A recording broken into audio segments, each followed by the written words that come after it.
Good afternoon, everyone. How are you doing?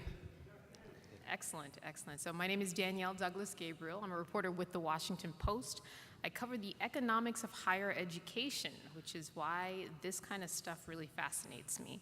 The idea of alternatives to current financing models for higher education. And we're going to talk about one of the most interesting ones I think exists at this moment, income share agreements. Income share agreements, yes. So with us today, we have Michael Stein, Executive Director at Jane Family Institute, and then we also have David Bergeron, a all-around higher ed expert here. Gentlemen are going to start off with just a little explanation about what you do and kind of your perspective, and then we'll get into the questions. Mike? Great, thank you very much. Sure. The Jane Family Institute is just a very small think tank, and we work on sort of the information economy. Human capital is a huge part of that, and so our flagship project was in looking for alternative financing methods for higher education. Our interest in ISAs in general, which I'm not sure that everyone knows, but just very briefly, as an alternative to loans where you owe an amortization schedule, ISAs, in exchange for funding, you contract a fixed percentage of your income for a fixed duration.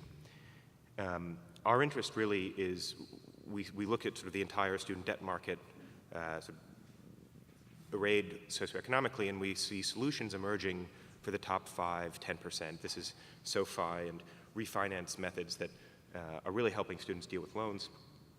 But we're interested in using ISAs as a tool for solving financing challenges for the lower 85, 80% of the population in socioeconomic terms, and helping them get through school safely and shifting risk effectively so that there are no financial barriers to getting a good job, getting a good education.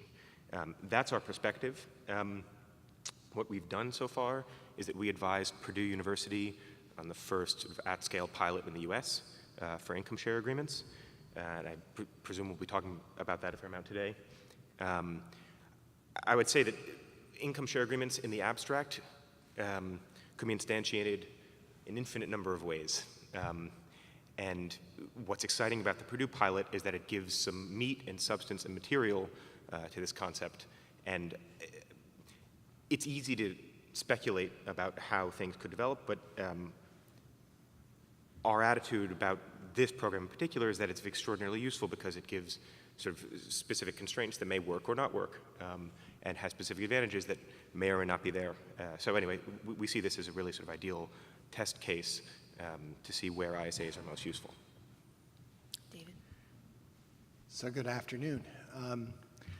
So I'm a senior fellow at the moment with the Center for American Progress. I've been there for about 4 years. I spent a couple of years as Vice President for Post-Secondary Education Policy, the first person to hold that job at the center. Before I joined the center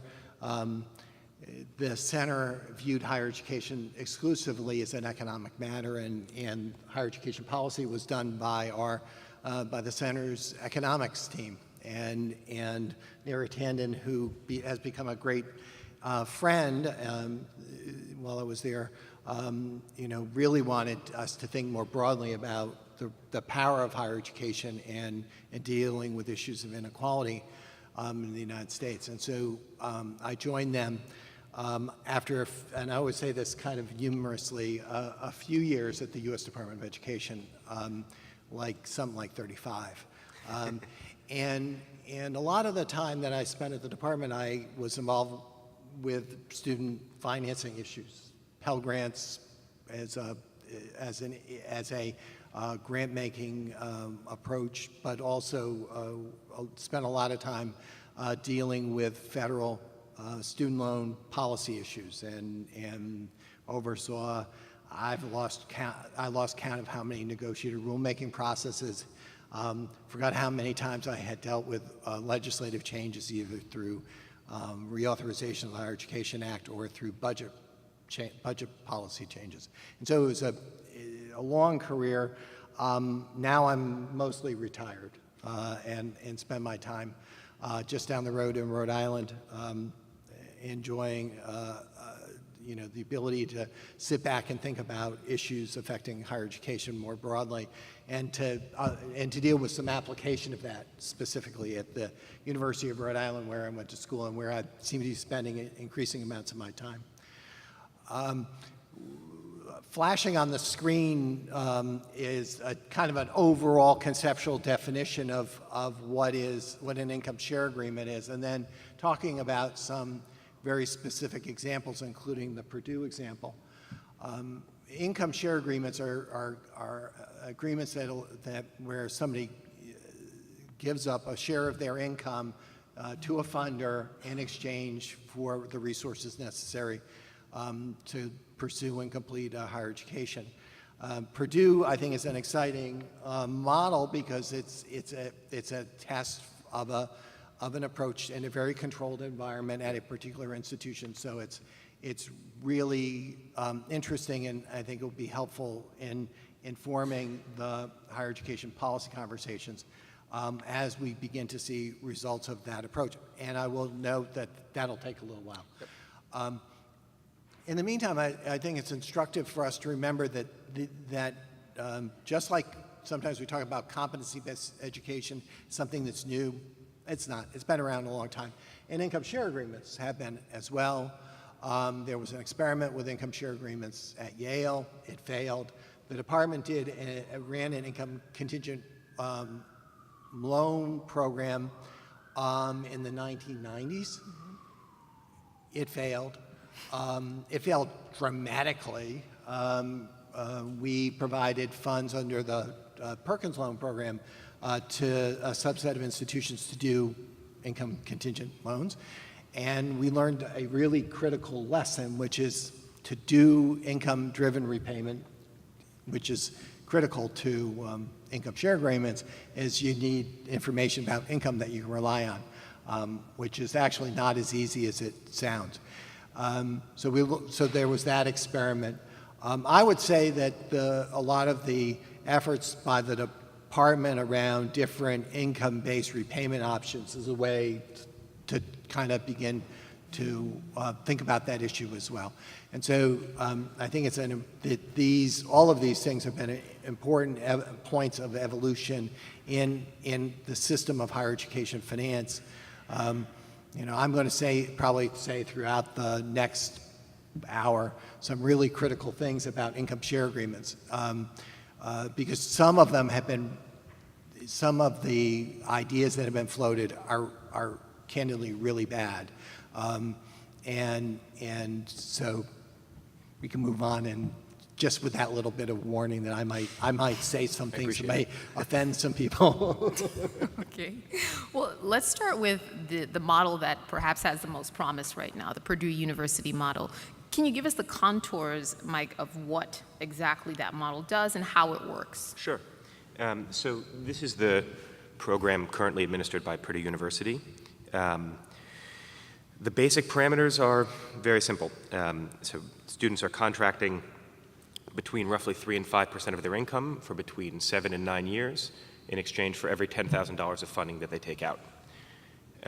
There are sort of some important immediate protections to discuss. Sort of the first is that there's an income threshold below which no student pays any money in that year. So if a graduate earns below $20,000 in their third year after graduation, they don't pay anything in that year.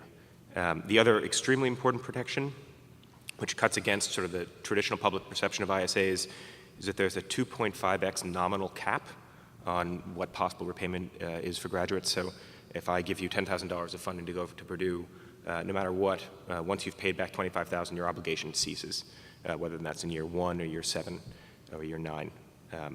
That's the basic outline. The funding was provided by the university. We help them, Jane Fahmy Institute advised them on student design and capital structure. And capital structure is very important because the traditional notion of ISAs is that investors, Goldman Sachs or some VC comes in and tries to find the next Mark Zuckerberg. That is extraordinarily not what is happening at Purdue, and I think is not the way the market should develop. It's not a realistic exercise, really, in general. The 2.5x cap cuts against that, but also sort of the capital structure in which investors are restricted on on what their returns can be on basis of students. So this is really just the way that a school would raise money for an infrastructure project. It's a similar sort of very low capped, low return mechanism to raise money to help finance students to go to school. It's a pooled structure, so students contract with an ISA to the pool, and that pool contracts with investors through that sort of structured debt mechanism that's very low return. This way, no investor is ever talking to any particular student. The school retains governance over the fund. Investors are hyper-segregated from students, which is not, to be fair to sort of, and anticipating some of your criticisms to be, that's not always been the case, and it's not always been how ISAs are discussed. So I think that I see one of our major contributions as being helping the school think about how to manage the advantages of capital, which is sending more students to school and with lower risk, but also managing the risks of capital and making sure that investors don't interact with students and that the school retains control. So that's really the basic structure. I don't know if you wanted to elaborate more. So David, talk to me about the risk and rewards of that structure, because I imagine if this is successful, this will be the model that's replicated. Yes, so a couple things. One is the Purdue model assumes that people will be taking on and receiving the normal federal student aid benefits first. So, That's right. So they'll get Pell Grants and they'll be taking on student loan debt, which this administration worked very hard to cap loan repayments at 10% of discretionary income. And so this would be on top of That's right. the amount that they would be paying on their federal student loans. And so the fact that it's additive for me is a concern. We arrived at that 10% cap by looking at a lot of the research about when does loan repayment start to impact other decisions. We began with a 15% cap. Actually, there was in the early income contingent repayment plan in direct loans, we played with one that was about 12%, and there weren't a lot of takers. Not a lot of people thought that was a good idea for them, even when they would ultimately otherwise default. So it didn't work very effectively. We looked at 15%. We had that in our repay proposals, and again, concerns that still was stressing some borrowers. Right. And so we came back, ultimately came down to 10% as a safe and manageable share of income to be going to service federal student loan debt. So adding to that, I think is a concern. Another concern I have is the cap at 2.5 times the amount that's borrowed. I was at a meeting yesterday at the University of Rhode Island. We're talking about refurbishing a piece of the physical plant and talking about debt service on a $60 million construction project, and round numbers, that would result in a debt service for the institution about $30 million. So that would mean it would be 1.5 times if we're doing physical investment on college campuses, it would be 1.5 times the amount borrowed that is being repaid by the university for a fiscal plant. So it's unclear to me why we would want to be assessing students' earnings and having a repayment that's 2.5 times. Sure. That for me seems a little steep. If in terms of interest rates,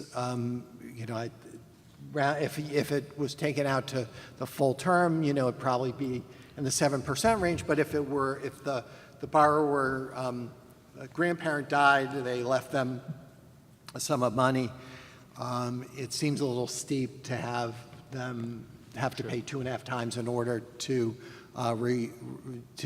get that debt removed from them. The third thing that is unclear is how the income share agreements would be treated for the purposes of bankruptcy. Student loans, federal student loans, and private student loans are today very difficult to discharge through the bankruptcy laws. Not impossible, but it's tough.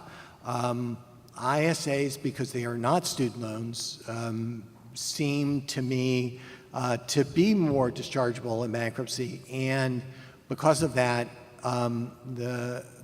that might explain some of the pricing structure that Purdue has had to undertake in order to make it financially work. I guess the last thing, the last concern I have about specifically the Purdue model, and this is where I start to get a little bit rougher on the subject, is, as I understand it, the percentage of income and the term of the obligation are different based on major, and that the students who are in majors that are less lucrative, humanities majors, pay a greater percentage of their income for a longer period of time, and that majors that are more lucrative, engineering, pay for shorter periods of time a smaller percentage of their income. So this is where I get a little bit rough, because what we're basically saying is that we're going to charge a premium price for an inferior product. The reason that engineering is, I assert, and it's an assertion based on no evidence, which I do from time to time, is part of the reasons that engineering majors are more sought after in the marketplace is because they actually have a much deeper preparation. They have had access to and used tools that allow them to gain significant experience, which prepares them for the workplace that they find themselves in. Whereas an English major learns a great deal about writing, and my best employee at the department was an English major. But there's more of a learning curve on the job for people who come out with those, those kind of degrees. So my shorthand for that is it's an inferior product, because they don't leave the higher education system able to go into a workplace and command a premium salary immediately upon their entry into the world of work. And for me, that's kind of problematic, that we would structure a plan, a program that ultimately results in students paying a premium for an inferior product. Michael, why the differentiation between majors, and also why the 2.5 cap? Sure. So I'll take your comments in reverse order, if that's okay. That's great. We'll get more boring as we go on. So it's important to keep in mind that the way that Purdue structured their program was as a target to Parent Plus and private loans. So the implicit cost of capital to students is, if the department hadn't changed Parent Plus right while we were building the program, is almost exactly to what it is with Parent Plus loans. So that's the cost of capital, the implicit interest rate. It's not an interest rate owed, but that's the implicit rate. In terms of how we differentially term, so this is not differential pricing. If our predictions are correct about English majors and finance majors, an English major and a finance major will pay exactly the same dollar per month as each other. It's not quite right because the terms are different, but effectively the cost of money is identical to each of them. So one way to put it is, ISAs are a very new idea, and they can seem very scary, and they've presented, even by advocates, very poorly in the past. It's important to remember that we're entering an existing environment where there are marginal gains and benefits over the existing alternatives. Currently, loans themselves, English majors pay a higher percentage of their income than finance majors do. It's not written that way in the contract, but just by virtue of the fact that on average they earn less, they pay a higher percentage. So the goal of the differential terming was to make sure that this is available to all majors at Purdue. So if we had a flat rate and a finance major makes 80% and I was a philosophy major, a philosophy major makes $40,000 and finance major makes $80,000, 10% of 80 is twice 10% of 40. Finance majors aren't going to enter the pool. And we wanted really this be sort of a risk transfer option relative to Parent Plus and private loans for all of those students. The cap is there on sort of from the student side. We don't want schools taking an enormous amount of money or investors taking an enormous amount of money from students. This is really not equity-like in that way, and it's not VC-like. For context, a comparable Parent Plus loan, you pay about 1.7x if you're on time with your payments. And if you're not on time with your payments, that interest is capitalized and you pay more. With private loans, interest rates are higher. So really this cap is, we can talk about whether an additional 0.55x is fair or not, and I think the schools and students need to think about exactly what that number is and the exact terms these things will take, but we got to that number so that we could have enough sort of black to fill in the red, so to speak, and mitigate risk for the school in that way, but also low enough that it was safe for students. That's the logic for the cap and for the risk. I guess to give our audience a better sense of kind of what you're thinking about in terms of the percentage people would pay back, give us an example of what a history major, Sure. How much they might have to pay versus, say, an engineering major, and how that compares to the current private loan situation with interest rates. Sure. So a history major at Purdue, I think you just told me this beforehand, so I appreciate it, is 3.7% of income per 10,000 taken out. So the average amount of funding taken out through this program so far has been 15,000.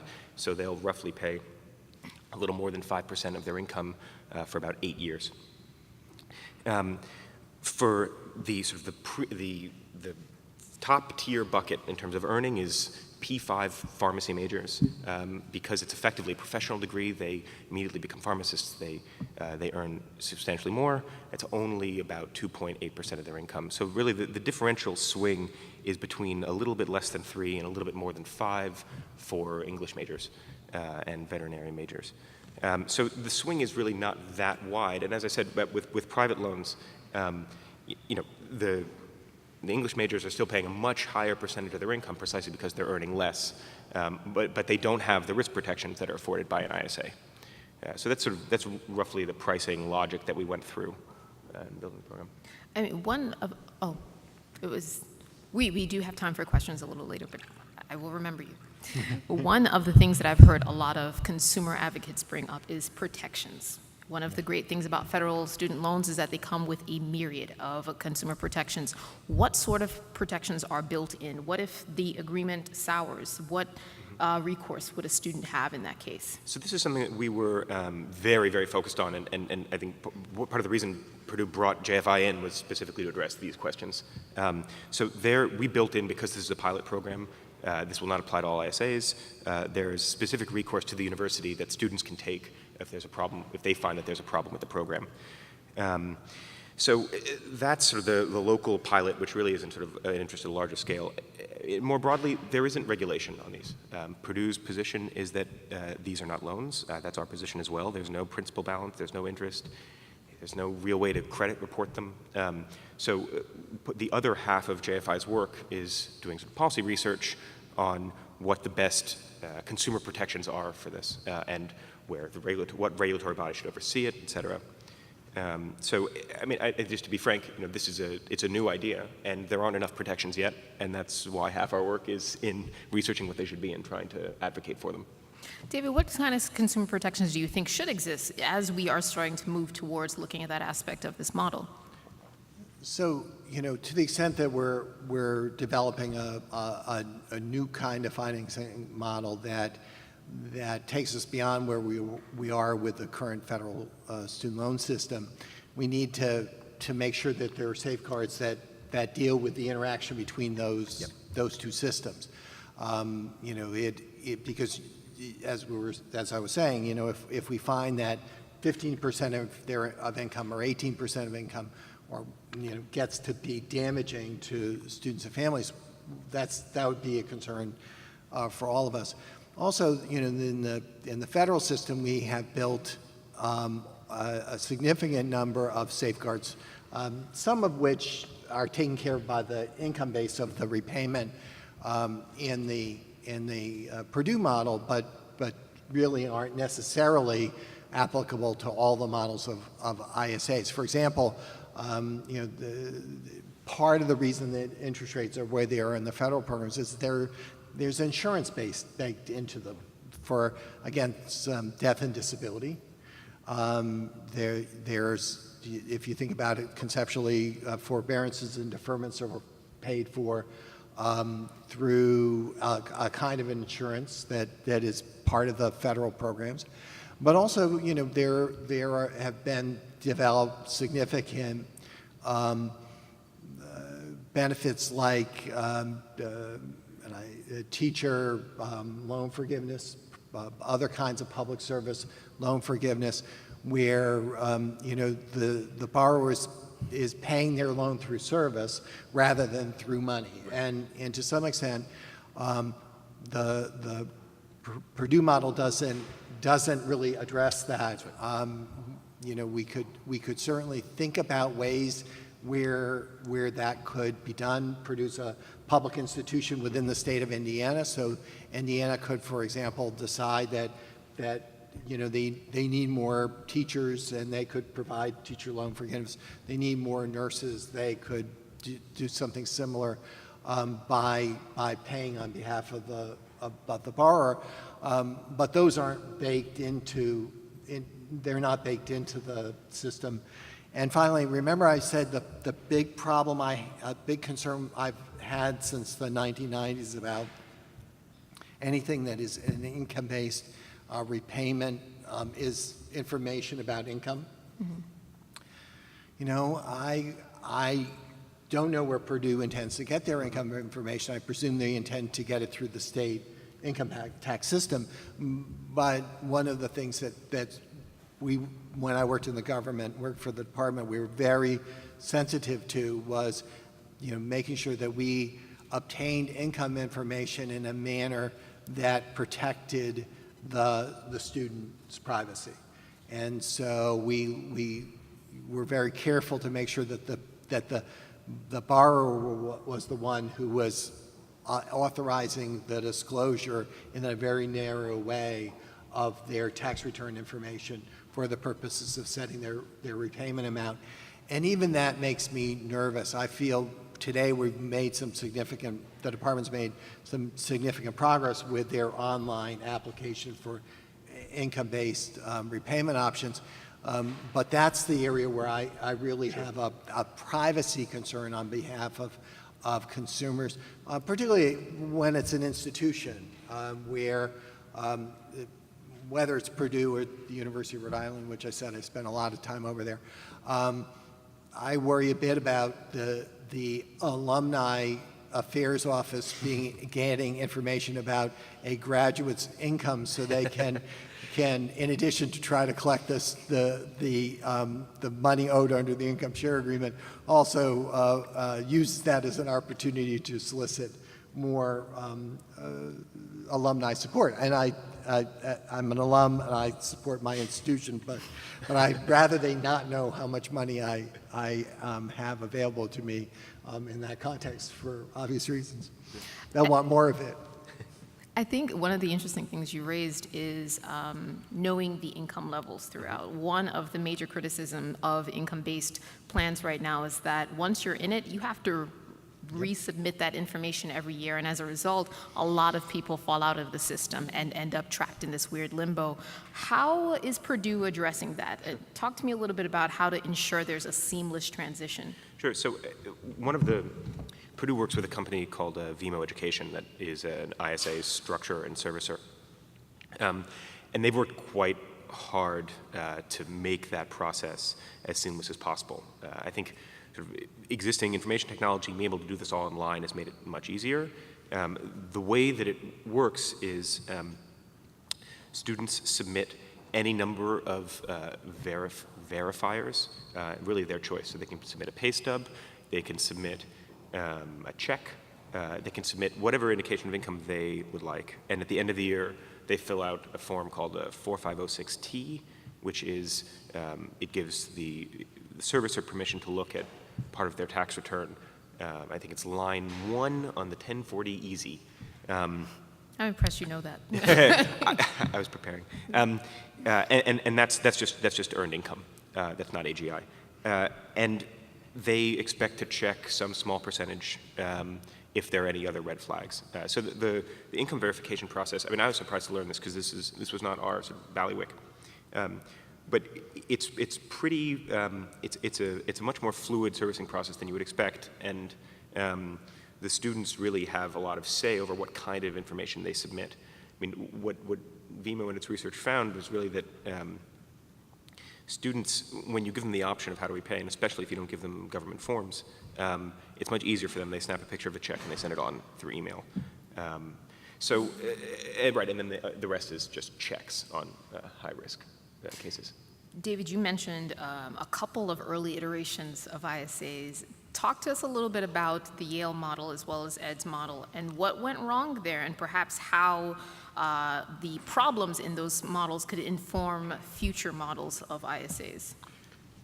So the Yale model is, the earliest example that anybody I know of has ever identified. And basically it was, small percentage of income. It wasn't even 10%. I don't remember the exact percentage. And of income that, and it was specifically at the time for law school students. So it was a very small subset.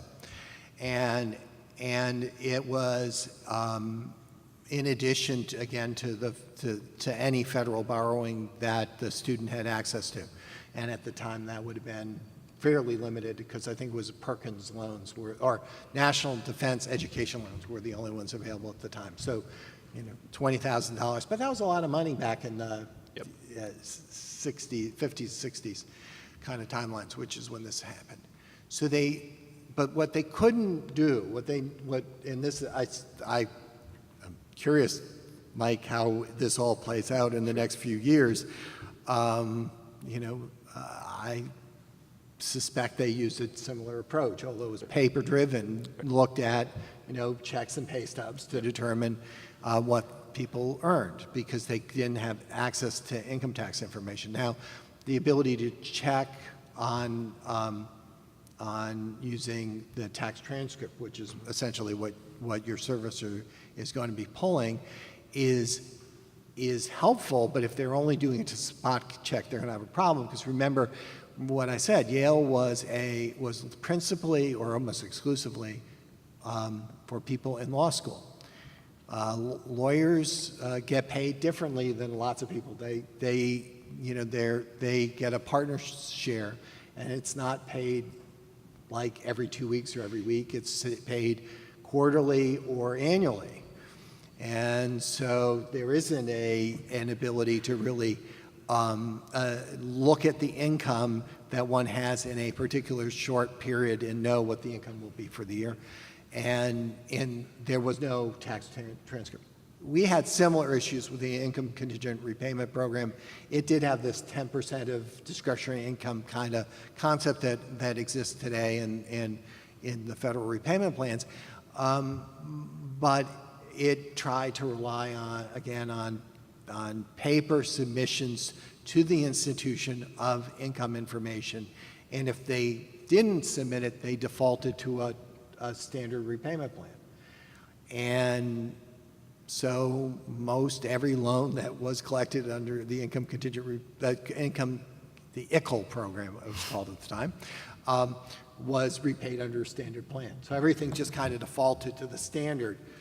And to some extent, this continues to be the problem even today with direct loans, where because of the annual renewal process that is part of it, we still suffer with this where people default to the standard plan. What we need to get to is where there's a longer term release of IRS information to the servicer that can be provided by the borrower or a platform where that it's very, very easy for the student to verify or update that on an annual basis so that, they don't have to go back. Personally don't see a reason that these aren't, 10-year releases. But, maybe we'll get there. Any lessons from that you think it could apply here? Well, I think there are. I mean, I think the key lesson is find a great source of income information. The other is, the whole federal student loan system has been an addition of benefits over time to reflect the impacts of student loan debt on consumers. So, the original National Defense Education loans didn't have discharge for death and disability. They do now. They did have teacher loan forgiveness. Teacher loan forgiveness has been around since the beginning of federal student loans in 1959. It's 2016.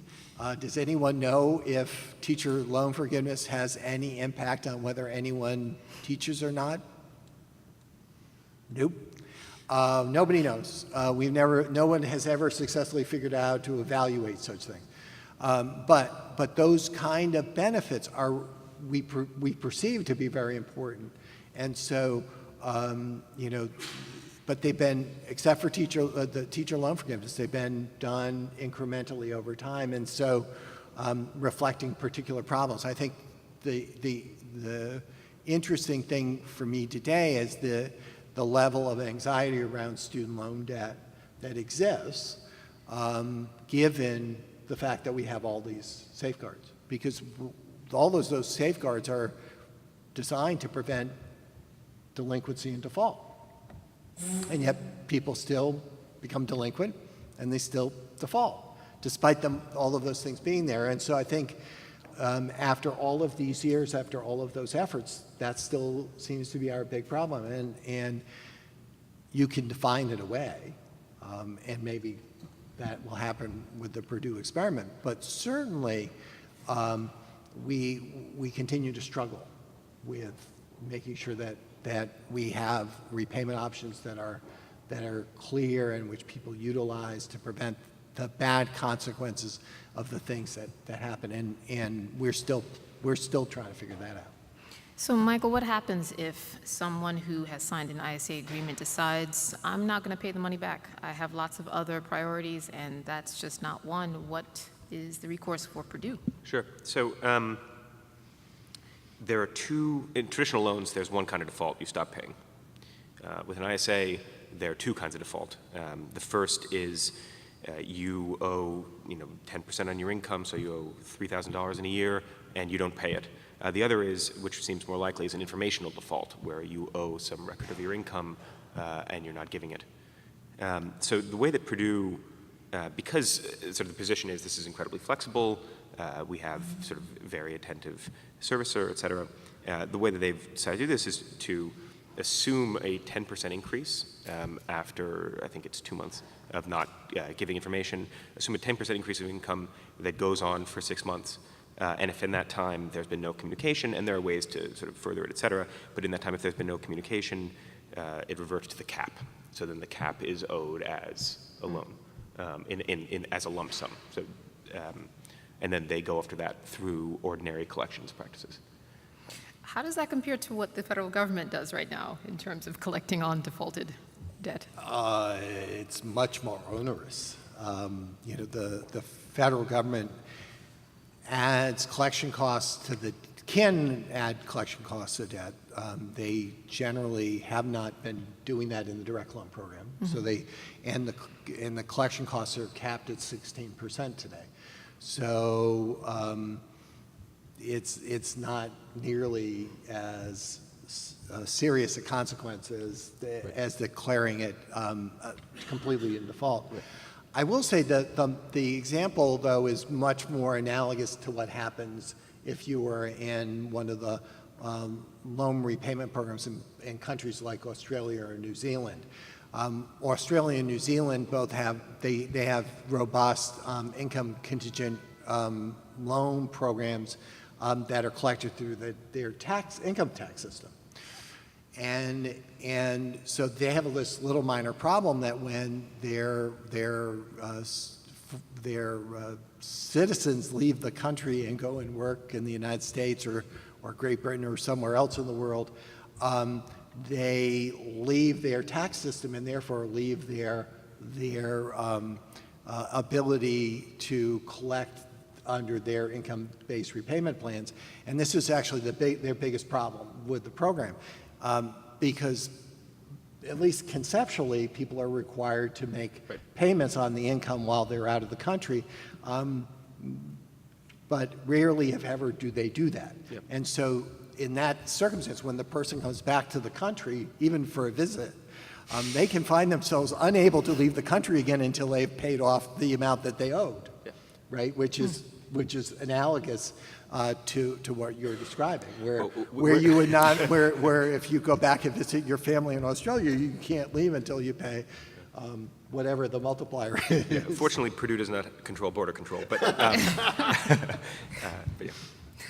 So one of the things, I mean, we've spoken a lot about Purdue thus far, but they're not the only school or the only entity trying this out. Talk to me a little bit about Oregon's Pay It Forward plan, and lightly based off of the ISA model. So their Pay It Forward proposal, and it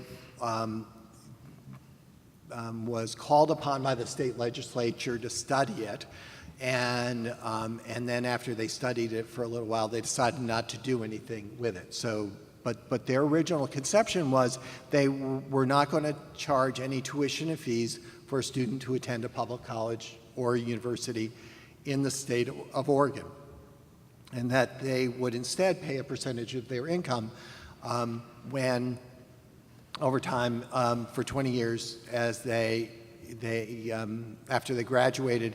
So there was a percentage of income for somebody who got an associate's degree, percentage of income for a bachelor's degree, and again, these were additive to the federal loans and federal grants that students would be eligible for. So the net price of attending the average net price of attending a community college in the United States today is still a negative number. The federal grants are more than sufficient to cover the costs on average of attending a community college. So go read College Board's report from last week. You'll see that the chart is all negative for community college. So that's about 40% of our undergraduates. For public four-year colleges, it's a right around between $2,000 and $3,000 net. So the effective amount of revenue that Oregon was generating was very modest, and yet they were assessing, though, between 1.5% and 4% of income to be repaid depending on the degree type. The other issue in Oregon was how were they going to fund the needs of the institutions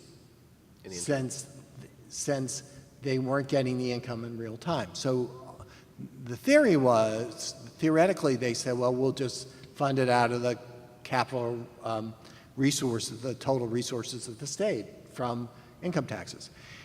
And but then they realized they really couldn't afford to do that either, and so they would have had to issue bonds that were based on the amount that they were going to recover through these income share agreements on the back end. And so all of a sudden, they were going to have to go out in the capital markets and borrow the money, and so then they would have to have a 1.5% to 2% multiplier in order to recover the costs. So that meant they would have to raise both, extend the term or cap or apply a multiplier and increase the annual amount between, instead of 1.5 and 4, something like 4 and 10 or 12, on top of the federal loans. So you would then end up with people who are paying 22% of their income. And that's when they realized they needed to go back to the drawing board and rethink it. At the end of the day, colleges and universities need resources in order to operate. They have to pay faculty and staff in real time, and the faculty and staff are unlikely to take IOUs against I don't think your husband would take Oh, an never IOU. that, no. No, I didn't think that would work. We like it, we would like to think it works, but it doesn't work. And so I think that was I thought that was an interesting idea. I have been very critical of it in public, and I still am, as you can tell. But I applaud people's efforts. I should mention one or two other of these models. One of the code academies is, their approach is to charge no tuition for the program, and then but people then are obligated to pay 18% of their income, first-year income. And if you think about that for a little while, that one actually doesn't sound too bad, because there are lots of people who use employment agencies to help find their first job, and they charge something already, and so 18% actually maybe isn't too bad, because those places charged between 10 and 20. Right, so getting 12 weeks of training in a particular area, getting job placement assistance, and then paying 18% of your income doesn't sound horrible, but that is a short-term program, and so for short-term programs there may be some interesting models like that look like income share agreements, because they are, but maybe are an interesting alternative financing mechanism that actually might work.